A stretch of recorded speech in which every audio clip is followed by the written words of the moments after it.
नमस्कार, मैं हूं दिबांजलि मोइत्रा। अभी एक बीमारी गई नहीं कि दूसरी खतरनाक बीमारी ने दस्तक दे दिया। जी हां, भारत में कोविड-19 से संबंधित एक नई बीमारी ने दस्तक दे दी है, जो बच्चों पर खतरनाक तरीके से हमला करता है। डॉक्टरों की माने तो जो बच्चे मल्टी सिस्टम इन्फ्लेमेटरी सिंड्रोम से परेशान हैं, उन पर तुरंत ध्यान देने की जरूरत है। शायद उन्हें अस्पताल में भी भर्ती करने की जरूरत पड़ सकती है। बच्चों में पाया जाने वाला ये सिंड्रोम कोविड-19 का एक गंभीर लक्षण हो सकता है। ये लक्षण कोविड-19 के आम लक्षणों से बिल्कुल अलग है। भारत के बच्चों में भी इस सिंड्रोम के लक्षण दिखने शुरू हो रहे हैं। कोविड-19 से जुड़े ये लक्षण चेन्नई में एक 8 साल के बच्चे में देखे गए, जिसके बाद उसे आईसीयू में भर्ती कराना पड़ा। हालांकि अब वो पूरी तरह स्वस्थ हो चुका है।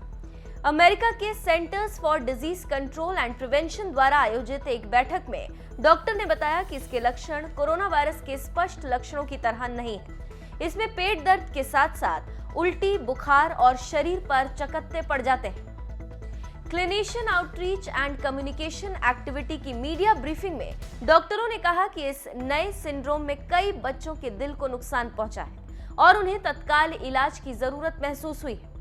डॉक्टरों का मानना है कि स्पष्ट रूप से इसमें कोविड-19 की भूमिका है। भले ही कई बच्चों में इसके टेस्ट नेगेटिव आए और उनमें इन्फेक्शन जैसे लक्षण ना दिखे, ये सिंड्रोम कोविड-19 के संक्रमण के 2 से 6 हफ्ते बाद दिखाई देना शुरू होता है और ज्यादातर उन बच्चों में होता है जो पहले से बिल्कुल स्वस्थ होते हैं। सीडीसी ने पिछले हफ्ते एक चेतावनी जारी की थी, जिसमें बाल रोग विशेषज्ञों को ऐसे मामलों के प्रति सचेत रहने को कहा था।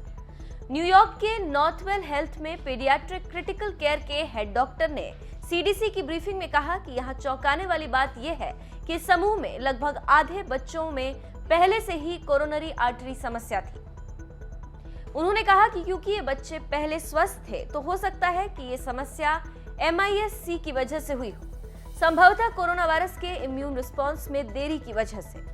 डॉक्टर की माने तो घर पर किसी भी बच्चे को बुखार, पेट में दर्द या शरीर पर चकत्ते और कंजंक्टिवाइटिस जैसे लक्षण दिखाई दे तो उन्हें तुरंत किसी बाल रोग विशेषज्ञ को दिखाना चाहिए।